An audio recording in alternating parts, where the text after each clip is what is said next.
back to another episode of Behind the Veil, where we delve deep into realms of high strangeness and exploring phenomena that challenge our understanding of reality. I'm your host, Mike Hughes. I'm your co-host, Christian Julian. Today, we are very honored to have a distinguished guest joining us, Whitley Strieber, a prolific author and UFO researcher. Whitley's journey began in 1985 with a close encounter that left him both frightened and fascinated. Despite the initial shock of these dramatic encounters, this has led him to sparking a profound and long-lasting engagement with the entities he refers to as the visitors. In his renowned book, Communion, and subsequent works, including his latest release, Them, Whitley delves into his deep and enigmatic interactions with these entities. Join us as we unravel the mysteries and explore his latest work and research, offering a unique insight into the realms beyond our understanding. Get ready for a riveting conversation as we go behind the veil with Whitley Strieber. Whitley, thanks so much for joining us. Yeah, welcome. Well, thank you very much. I'm glad to be here, and I'm looking forward to the conversation. Yeah, Us absolutely. too. We're super excited to have you here. You're a legend in this world, and we really everything you've brought to this community. I hope one day the real value of that will be known to everybody. So You're thanks not so much. alone. I hope that too. Well, you're a true pioneer in this, whether you wanted to be or not. So we're glad to have you. So first off, I got to get your pulse on, we have so much happening right now. I mean, if all these years that you have been involved in dealing with this phenomena, did you ever think that you would ever see in your lifetime what we're experiencing today? Well, it never occurred to me that I wouldn't see it. But in retrospect, I realize how completely crazy that was. But Yeah. nevertheless, it does seem to be coming loose to a degree. But there's an awful lot out there that isn't coming loose, and a lot that I would assume has never even been mentioned. And there's pushback from the administration. Everybody looks to the various efforts that the Defense Department is making to avoid revealing material and revealing things, but they don't realize that the Defense Department is the administration. So that pushback is probably coming from the National Security Council or Joe Biden or who knows where. And there is also now pushback from the Republicans in their effort to quash the Schumer amendment before it becomes part of the defense budget and becomes law. And I think that both sides of both groups who are doing pushback have the same motive. And to talk about that, I need to go back to 2008 to a conference that was held in Washington. Hal Puthoff talked about this at the Saul Conference, so I feel I can talk about it, although I've known about it for years. It's been one of those things that it was supposed to be sub rosa and, and talk about it, although I probably mentioned it here and there in my books. I certainly have. Now, what happened was this. A large number of people from the defense industry and other areas I was not involved, who were involved in the UFO research, as it was known then, were brought together at the White House in October of the waning days of the George W. Bush administration to determine whether or not the UFO material should finally be released to the public. And everyone went there feeling sure that, yes, this should be done. It's gone on long enough. The secrecy is ridiculous. Yeah. And especially because of the fact that the one thing that we want the most, which is the propulsion system, we're not even close to getting it. So we need more minds on it, if nothing else. In any case, they divided into committees of, I believe, 8 people each or something, and everyone discussed it. And everyone came back with the same answer. We can't release this. And it had nothing to do with the public's not ready, or it's dangerous, or this or that or the other thing. It was something much more down to earth and practical.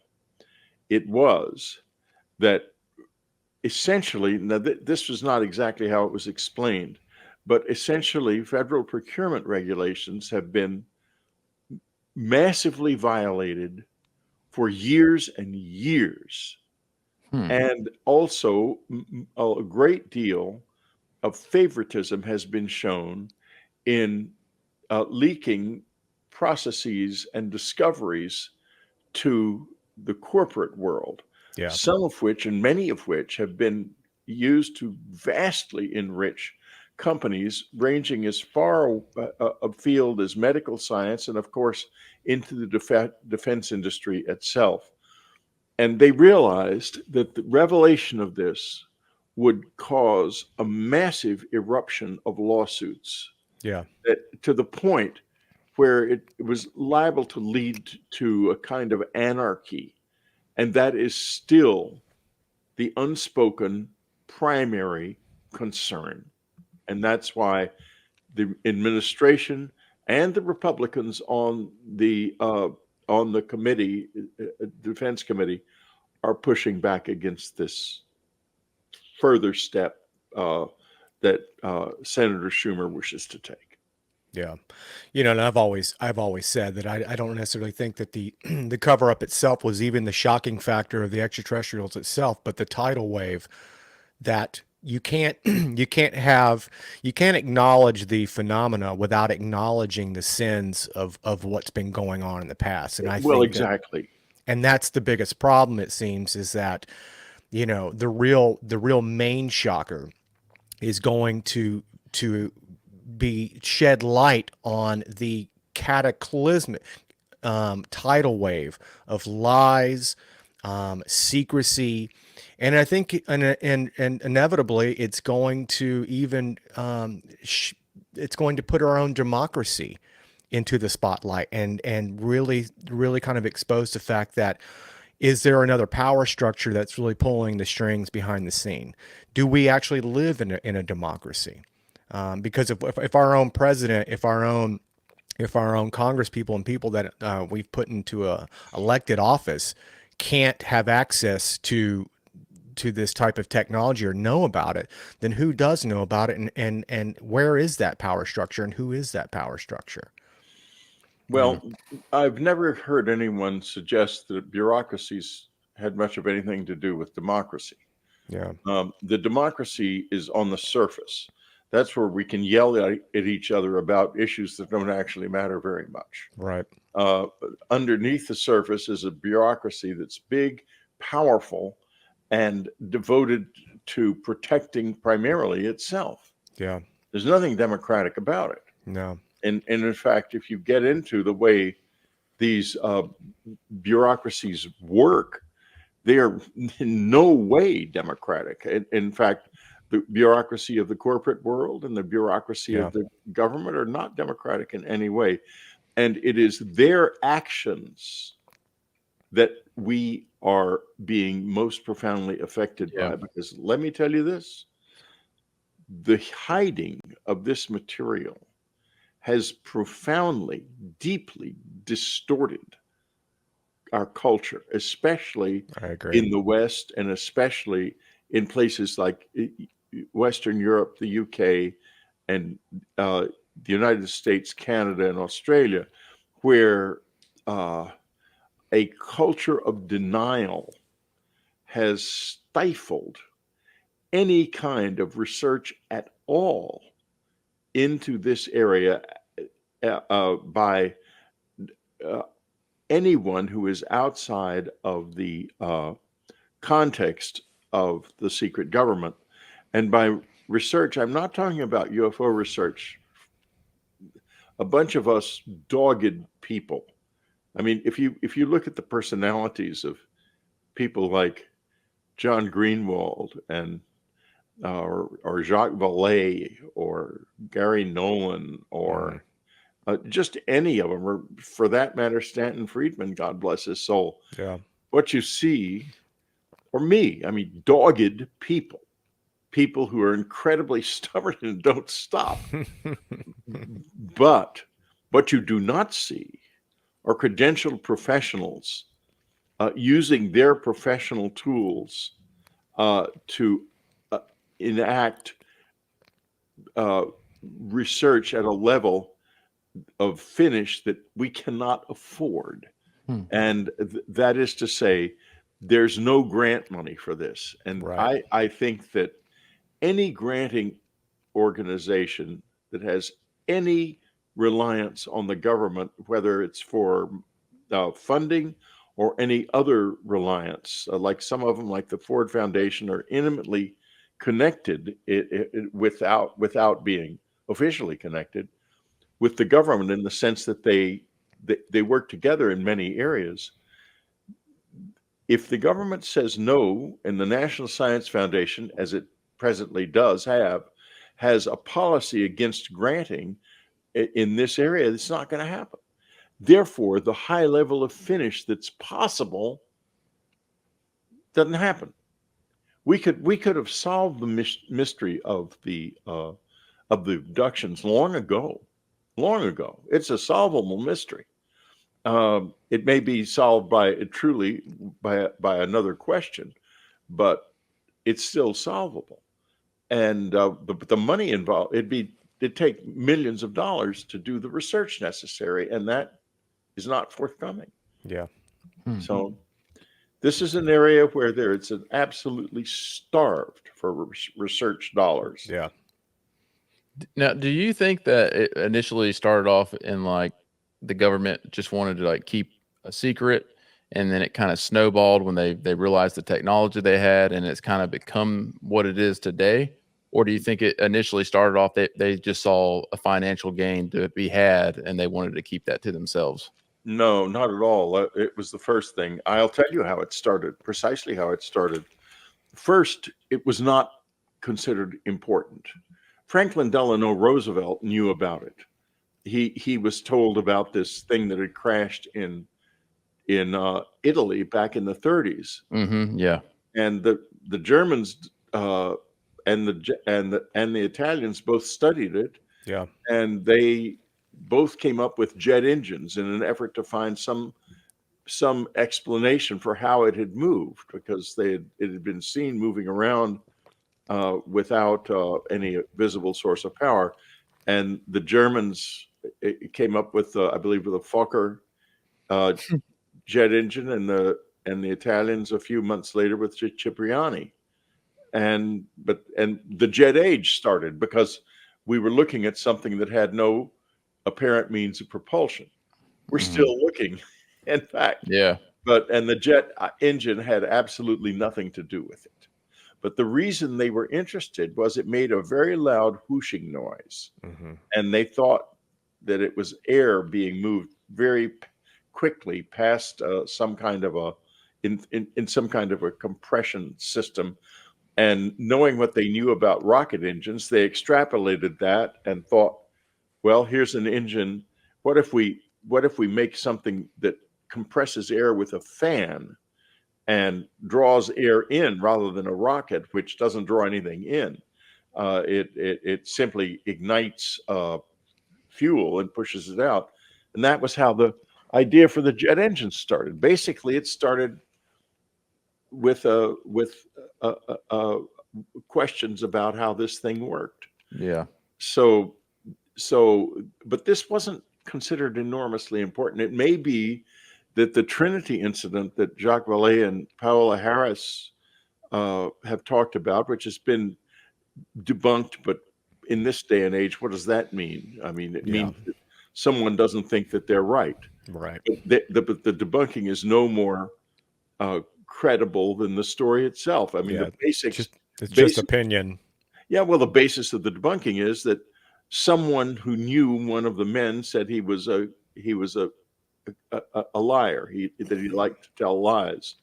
But come on, I mean, that's not enough to throw out the whole story.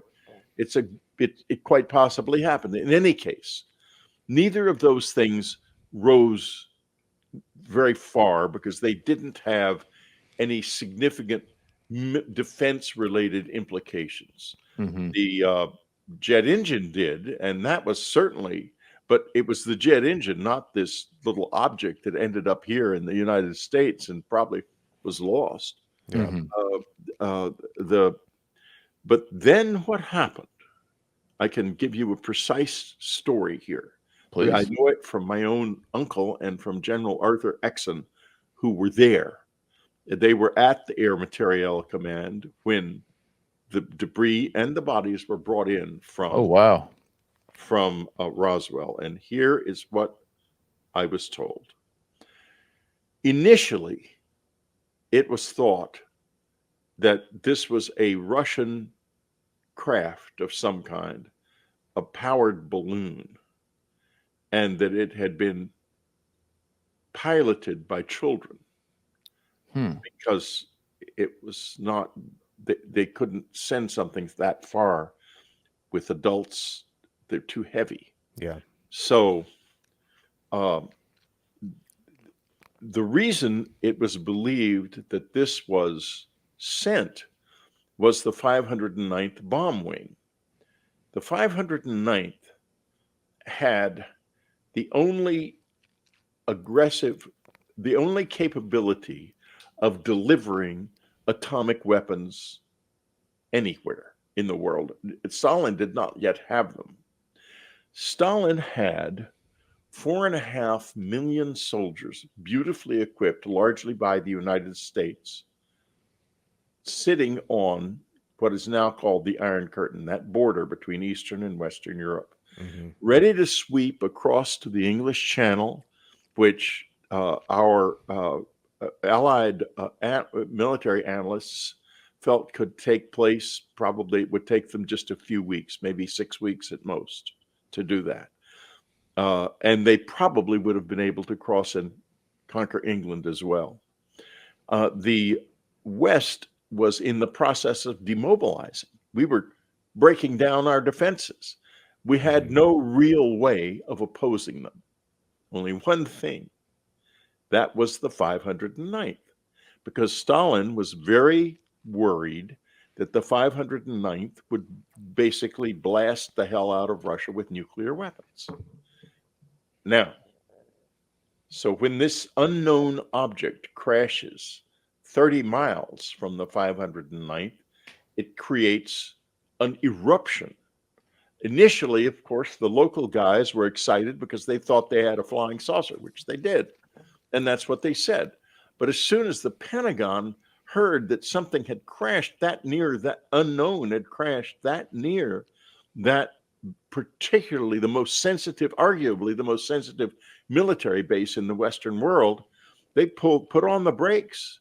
And initially, for the first few days, it was thought that this was a Russian craft, and that these little bodies were children.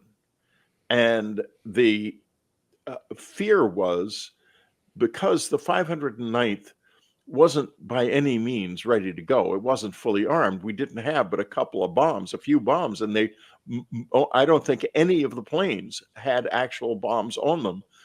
A sensitive detector could have detected a lack of stray radiation coming from the airbase, and then Stalin would have been willing perhaps to gamble and do his invasion. And that was the fear. And that fear was absolutely electrified the Pentagon and everyone right up to Truman. Yeah. Then, as General Exon put it, when the bodies got to Bright Field and they looked at them, he didn't tell me this personally, but he told someone else, he held one of these bodies in his arms, and he said they were like big insects. Wow. And then he said to me, once we knew what we had, everyone from Truman on down knew that it was not of this world within 24 hours of our discovering it. And they were actually relieved because it wasn't Russian. Right. Yeah. But then, what the hell have we got? Right. Yeah, really. And A and whole because new they thing. didn't know that, the secrecy continued, and it unfortunately became institutionalized when it was realized that this thing had some kind of extraordinary power system and could Hmm. apparently defy gravity.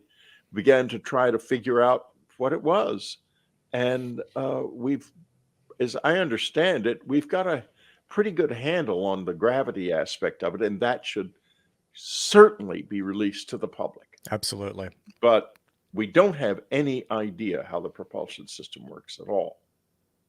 I'd like to pivot real quick just because I want to, there's so many things I want to touch base with you on while we had time. But I know that you just got back from Saul. Yes. That was, talk about that for people who don't know what Saul is.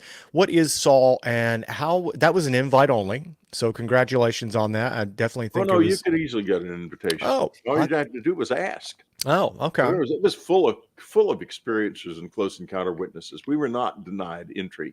There were Oh, loads of us there. I knew half the people at the conference, and get, the other half knew me. So it was no problem at all. what's your I, perspective on that? What did you okay, take away from that? well, first, it was quite possibly the best conference of its kind that's ever been held, and the most important. And the reason is that it brought together scientists and academics who were interested in this subject to talk together. Now, nobody revealed any secrets. I mean, there Yeah. were no classified material revealed or anything like that, but but everyone got a chance to intermingle. I understood that because I had no credential, in other words, no PhD or anything like that, or no credential within the defense or military communities, that I was not going to be speaking, which I sort of understand. I think that in the future, if they don't include the experiencer's Yeah. voice, there's going to be a problem. They're not going to get anywhere.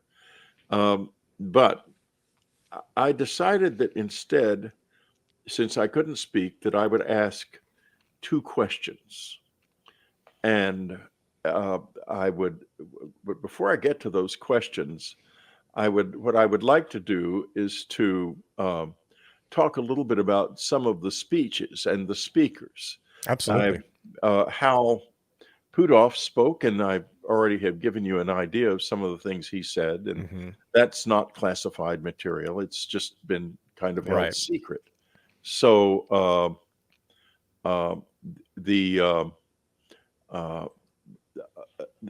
so now there were Jeff Kripal spoke, and he talked about the what the academy could do, and he especially emphasized the fact that there's not much evidence. There's a lot of evidence that this addresses the physical world in a very different way than we do in terms of uh, reality. In other words, it has a different relationship to reality, and that this was kind of a theme in the academic side of it. Uh, Jacques Vallée had a very interesting take. He talked about the materials. He did not talk so much about what he's talked about in other venues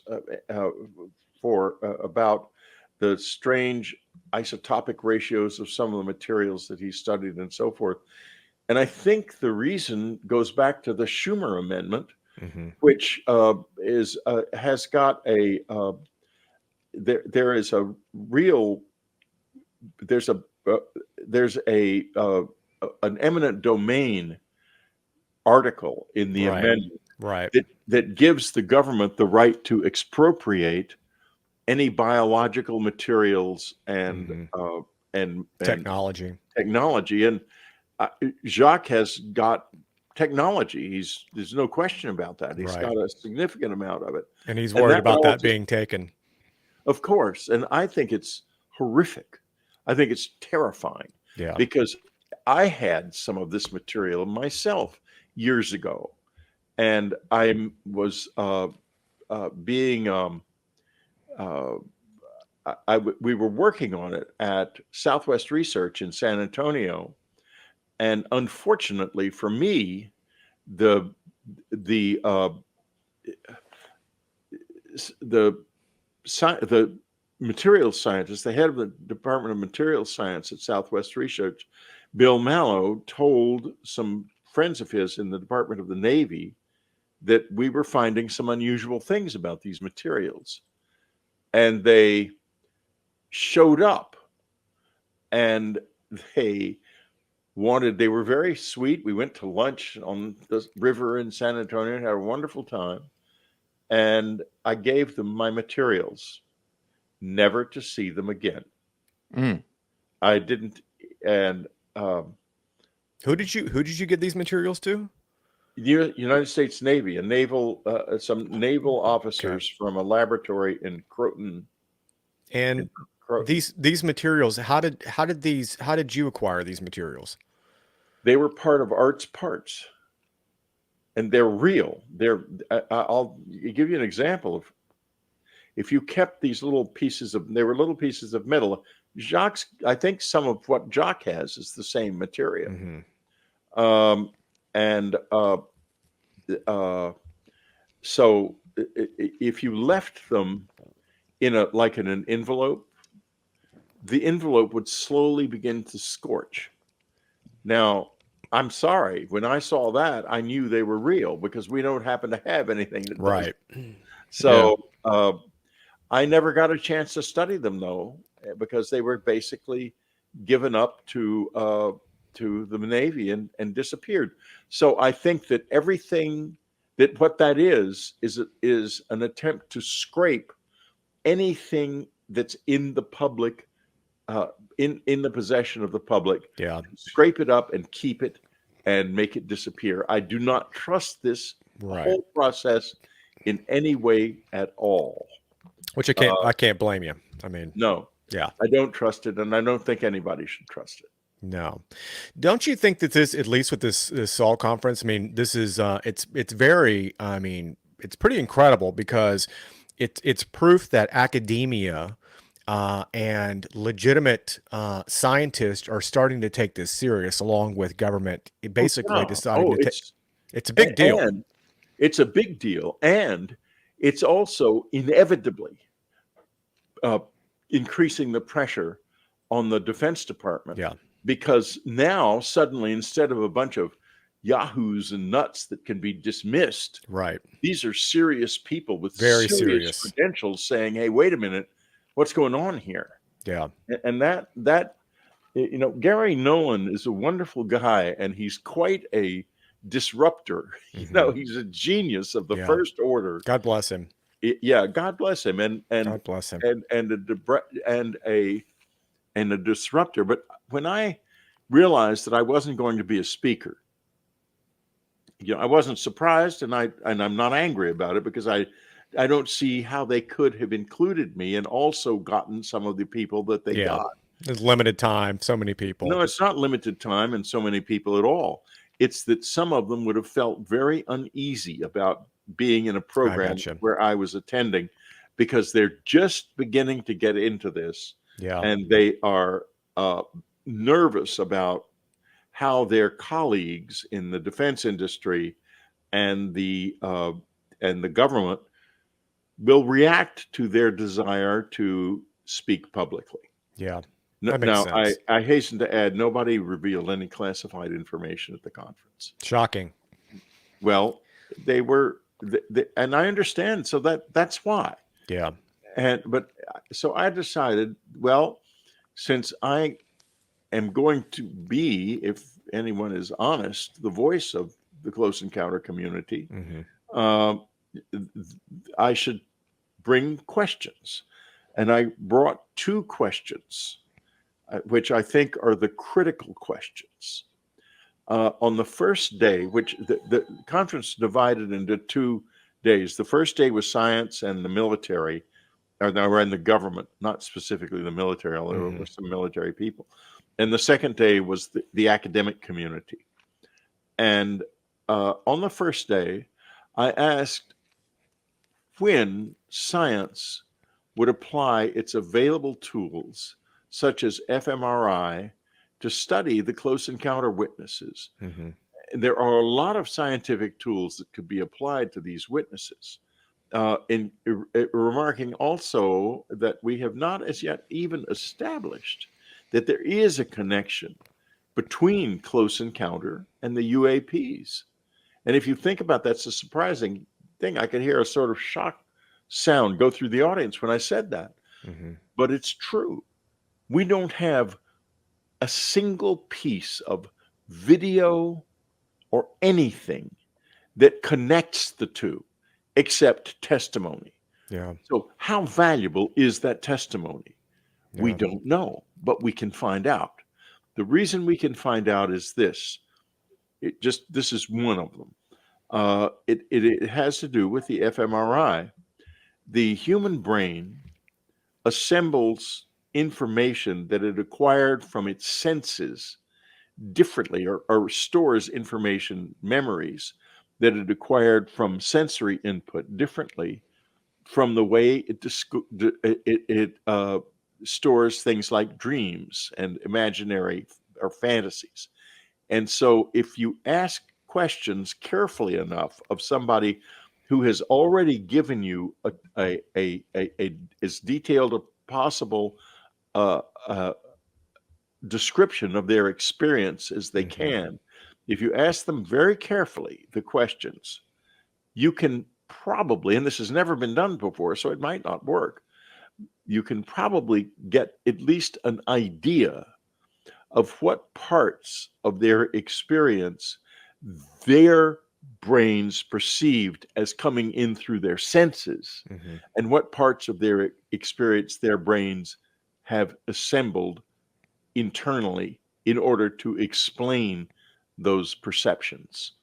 Yeah. And if we could do that, we could build, and it worked, we could build a picture, as long as we had enough people, of what is consistently physically real about the experiences.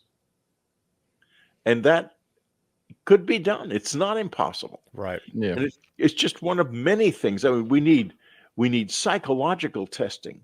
We need blood grouping. Yeah. We need all kinds of things that we could do. I think critically important that we also need thorough medical workups to determine, and social scientists need to go into these communities and determine what kind of references there are, and how the people work with their families, and how the family life works, and what, if anything, makes it different from a normal family. In other words, and we need to look at their DNA. We need to try to figure out whether or not they remember physical experiences, and if so, what are those physical experiences? And we need to determine, if possible, why these particular people, because somebody made choices, and it wasn't us. It was whoever caused these people to have these memories. Now, in addition to that, we can determine whether or not there's a relationship between the close encounter experiences and UFO sightings. To give you just one example, back in 2004, a woman named Corina Sables and a friend were abducted together in full consciousness. They weren't put to sleep or anything, on a lonely road in the Okanagan in British Columbia. And they were physically injured and had to go to the doctor, and had physical injuries because of this. At the same time, there was a big UFO wave in the area, and in fact, one of the best pieces of UFO footage ever filmed by a private citizen was filmed during that period, and in the Okanagan. So it's all suggestive, but not proven. Yeah. We could take this raise this bar a little bit. We could get beyond that if we looked at more situations where there were big UFO flaps. So, for example, in the darn it, I'm going to blank on it. The big incident that happened in 1973, the two guys Um, in the South, an older man and a younger man. that was it. The Calvin incident. Yeah. The Cal. I always. I think it was There we go, Mike. Mississippi. I think of Calvin Parker, and instead it comes up with Calvin and Hobbs. But anyway, it's the Mississippi one, right? It was the Pascagoula incident. Yeah, I got you. The context was extraordinary. The loudest sound probably ever heard in North America was heard during that period over the whole region, all the way from over thousands of square miles. Mm-hmm. And an enormous UFO wave also occurred in 1973. So we need to put all of that together. These are puzzle pieces that we're just leaving lying on the ground. Right. And that kind of thing can really help us understand. Now, so on the second day, I asked if it was possible for the academy, and now I'm not talking about science at all anymore. I'm strictly talking about the academy and what the academy may do in order to contribute to the clarification of this whole phenomenon and what it's about. Now, we need an in-depth assessment of whether or not there is reason to believe that past encounters with mysterious beings, from angels to ghosts and gods and all the rest of it, are foundational to the current close encounter phenomenon, or if there is reason to see it as a new development in human culture. Now, what I have outlined here is a gigantic project, but it is still nevertheless possible to achieve. We can look back into the past, just a minute, and find out what all of this means. Mm-hmm. In other words, there's something to it. I'll give you a perfect example. There was a poem written in the late 19th century by a man named William Allingham. And here's the first verse of it. Up the airy mountain, down the rushy glen, we daren't go a-hunting for fear of little men. We folk, good folk, trooping all together, green jacket, red cap, and white owl's feather, green, red, and white. The triangular device that was seen in the Hudson Valley UFO flap, I believe, it could be another one, but I'm pretty sure that was it, had green, red, and white lights at the three angles of the triangle. The points. Points of the triangle. So what is going on here? Is it just a coincidence or not? It goes on to say they live on crispy pancakes of yellow tide foam. And in Passport to Magonia, Jacques Vallée points out a case where a person saw them eating, and the aliens eating, and that's what they were eating. Yeah, I remember that. Yeah, so you can see where there is an unwoven carpet here, an unwoven tapestry, I should say. And the academic community needs to weave this tapestry together so that we can understand what in the world our relationship to this is and has been. And is there some kind of a break in the 1940s?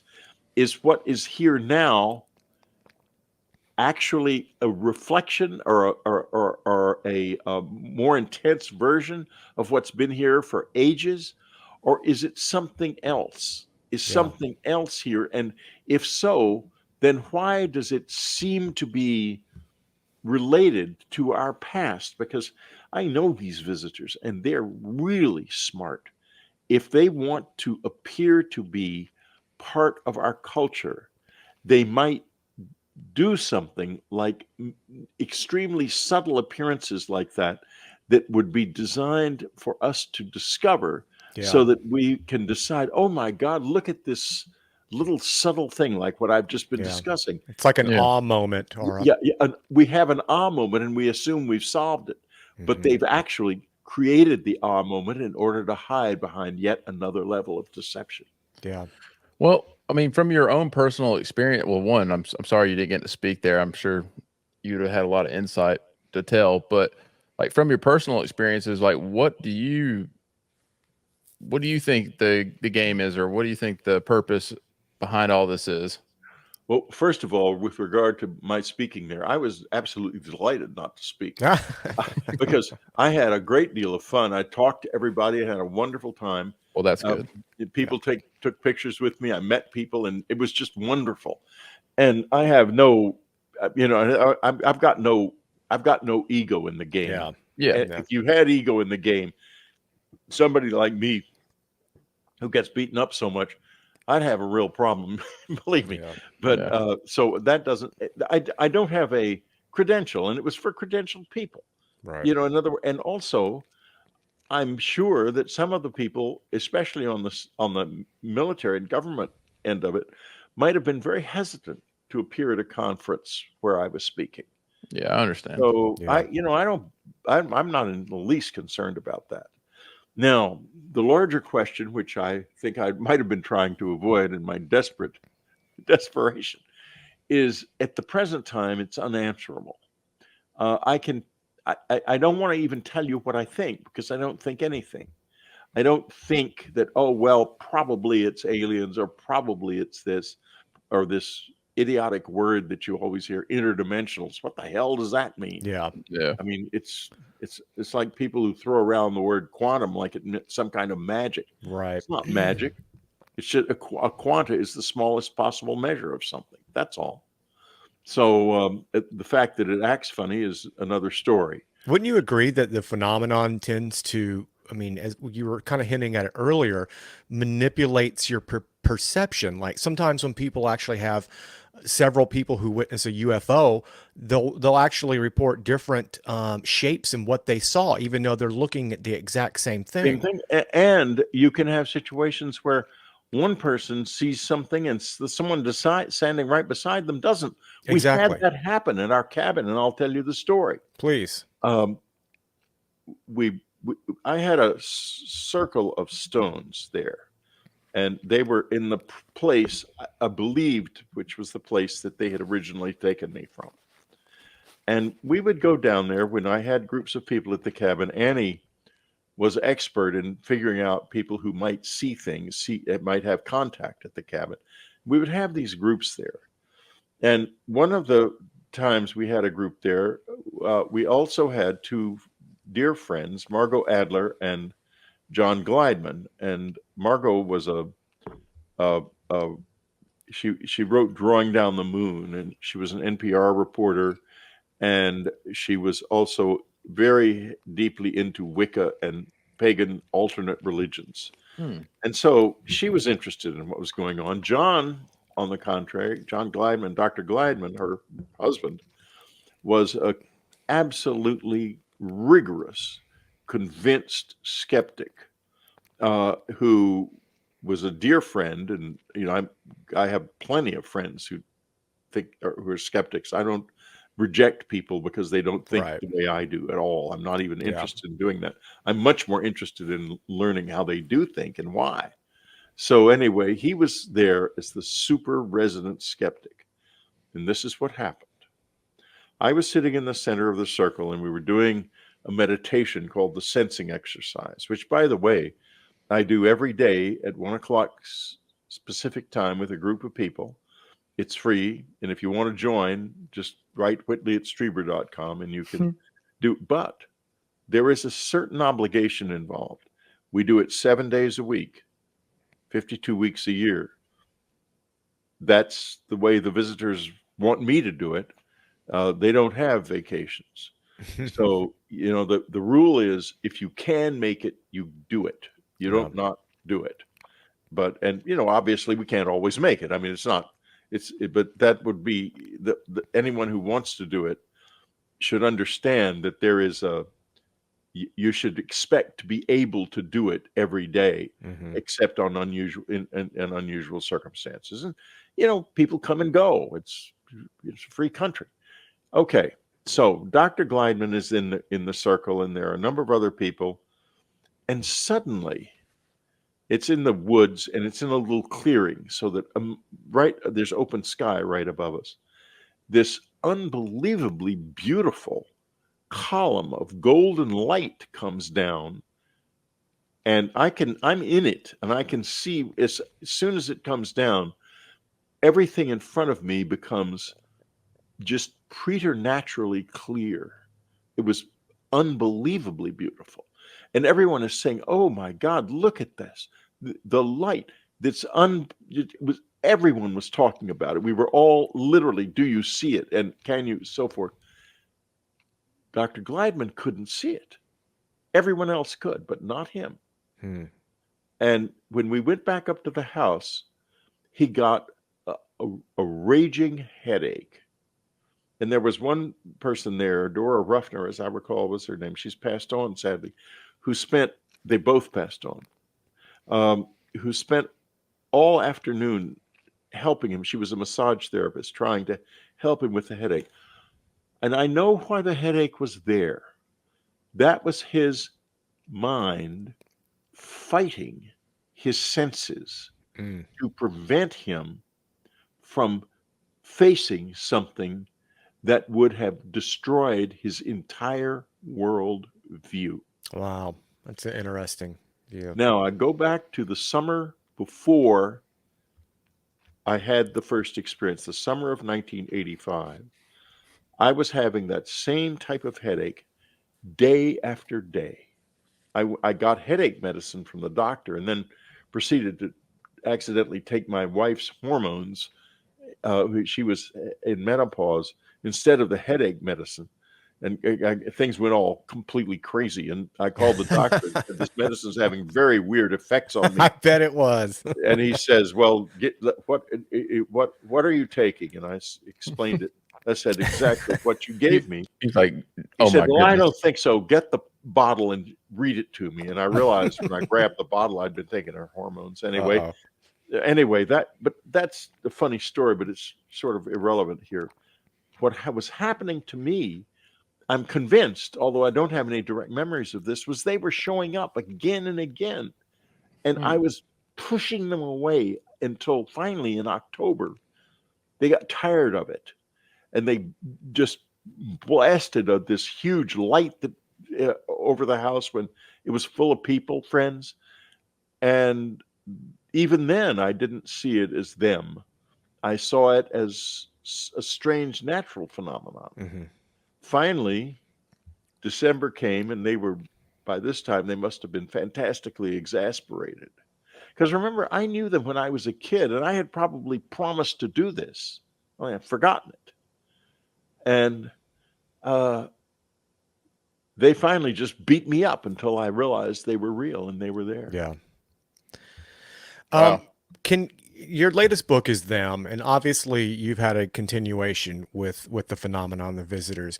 Can you talk about what compelled you to write Them, and how has this evolution of interaction with the phenomenon continued throughout your life? And has your thoughts, this is kind of a multi point question, but kind of dive into what compelled you to write Them, and has your thoughts of your interactions with the visitors, has it changed over the years on how you view it?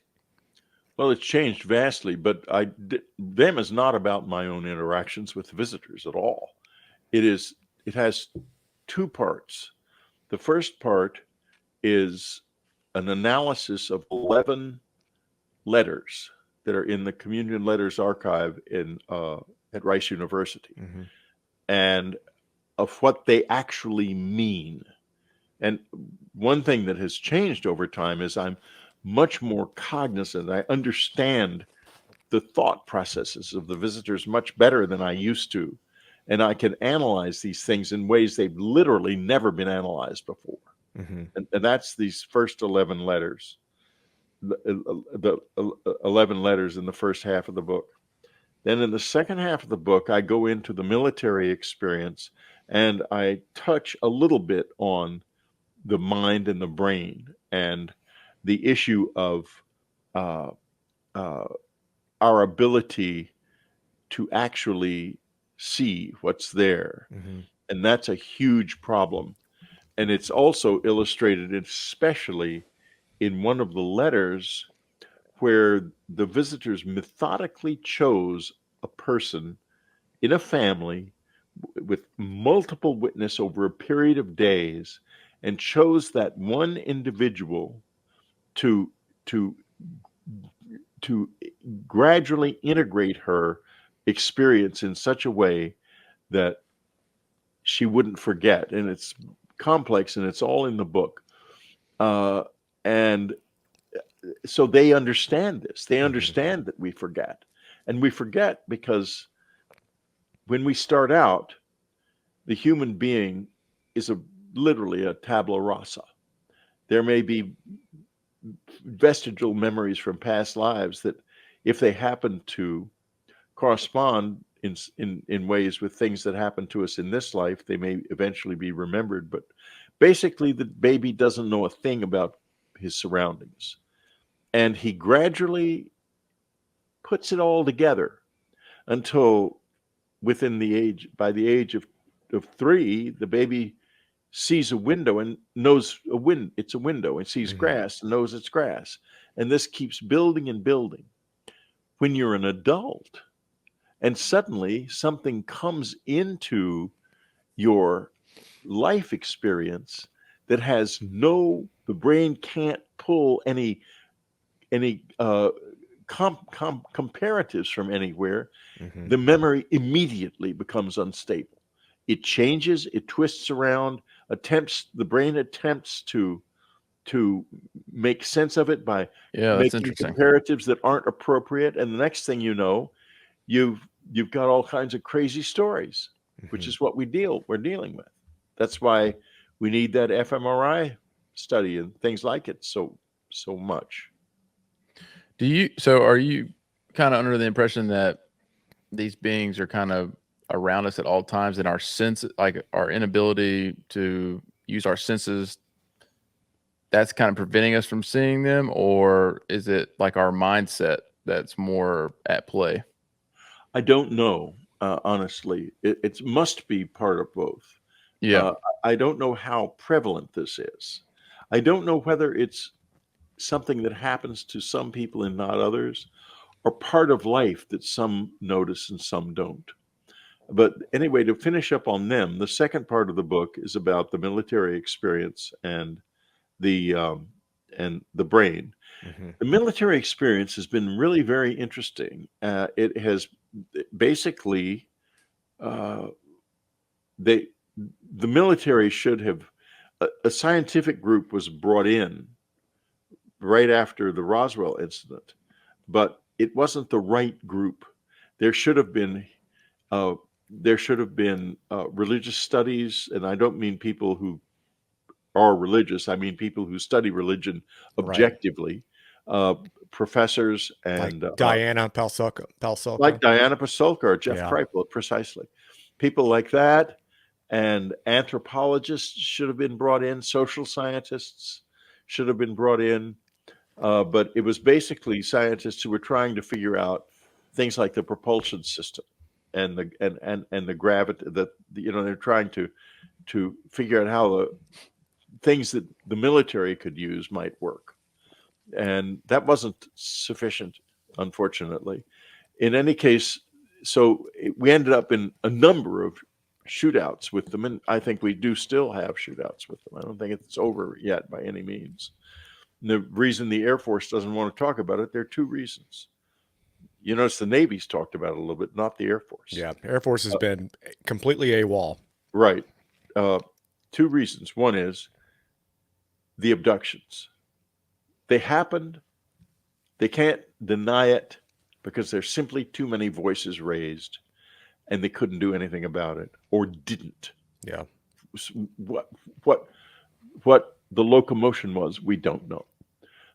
The second thing is that they have been in a shooting war with these beings for a long time, and therefore they have decided to make them into an enemy without ever consulting the people of this country or the world.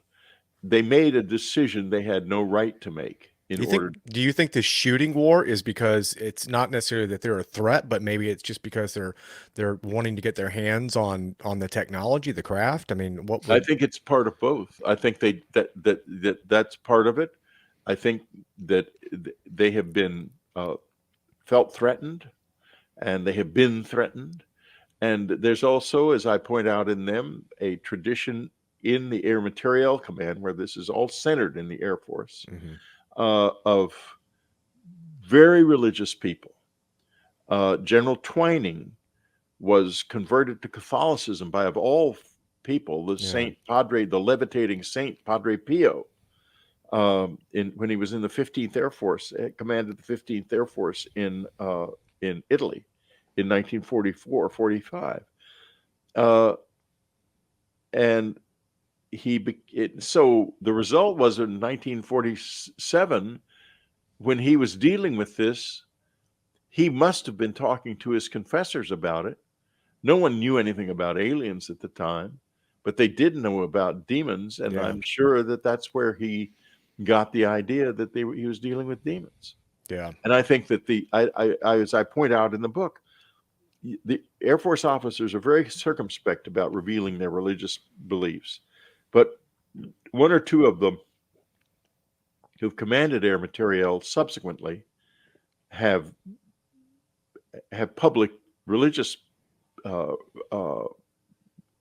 publicly religious, and they're very religious people. And I have to tell you, I don't think that it's going to be helpful, and I don't think it has been helpful, to equate these entities with what we understand as demons. They may not have our best interests at heart at all, and we may once have seen them as demons, but they are much more complex than that. They aren't the servants of evil. They are the servants, like everyone alive, of themselves. And we have to find out what, in that context, we mean to them. Yeah. And we're not even, the Air Force is not going down that path. Yeah, we only have a few minutes left. I want to be respectful of your time, but there seems to be a major shifts of idea. I mean, I wanted to touch base on this real quick because it ties in that this phenomenon has religious or spiritual aspects to it. Your book, Communion, the word communion itself is a religious term. How has your idea of the phenomenon changed over the years, and do you consider this some type of spiritual or religious element, or even does possibly some type of connection to the afterlife? There's a definite connection to the afterlife, and it's powerful. And it could be that they are us in another form. I point out in them, and I think I also just bring this up in A New World, the difference, the caterpillar butterfly simile, metaphor rather. There's no way a caterpillar could ever imagine that it would turn into a butterfly. And, you know, if caterpillars could think, would they find butterflies beautiful or frightening? Mm-hmm. How would they react? If they knew somehow inside themselves that this is their future? You just don't know. So species with multiple forms are not uncommon in nature. And it could be that we are a species with multiple forms, and what we think of as the dead aren't dead at all. They are the next form. that you don't die and disappear. You become something else. Hmm. And it may I be like that that. that's what we become. Yeah. That's beautiful. Or I like that. listen to this. There's one Indian tribe. I think I may be wrong about this, but I believe this is a Sioux story. That there is that there are what they call ant people living underground, Yeah. and when a soul is too heavy to rise, it goes down to them, and they get it, and they do whatever they do with it. I don't know the whole story, but it couldn't be good for the soul. I mean, so. And I have to tell you that mostly when they came to the cabin, they would come up from underground. You could smell the forest on them. You could smell the forest Yeah. floor, like they'd come up through the loam of the forest floor, which Oh, wow. is very pungent. So you just don't know what this is, where it's coming from. Well, I hope we find out soon. Yeah. Well, be patient. We have to be right. Because if we're not right, we can't advance our knowledge and our ability to deal with it. Because after all, they know a lot of things that we don't know and would like to know. I think that once we can get past the idea of shooting at them all the time, Yeah. we might be able to find something out, or bringing them down in order to see how they work. And yeah, I've heard rumors that some of them were killed intentionally in the 50s, back in the 50s, to examine their bodies. And I'm telling you, they don't come in this apartment. Let's end it with this very often. But when they do come in, they are really careful with me, very careful with me. And they're very small people, and they're fragile. And I think to myself, it must be like coming into the lair of a lion that is very, very smart. That would be scary, because they do not think we're morons. They think we're very smart. That I know. Well, Whitley, Wow. I think that'll do it for us. We really appreciate your time and coming on. If people want to learn more about you, where should they go? Go to my website, unknowncountry.com, and you can learn more about me, or go to Amazon to get my books. Just put in the name Strieber and you'll find them all. And Them is well worth reading. And you can listen to all my books on audio as well. Yeah, Nice. I do have to admit, I really like the updated version of Communion. I got the audio version of that, and it's really well done. Oh, thank you very much. All right. Well, thank you so much for joining us. I think that's going to wrap it up for us tonight, guys, and hope to hear you back here next time.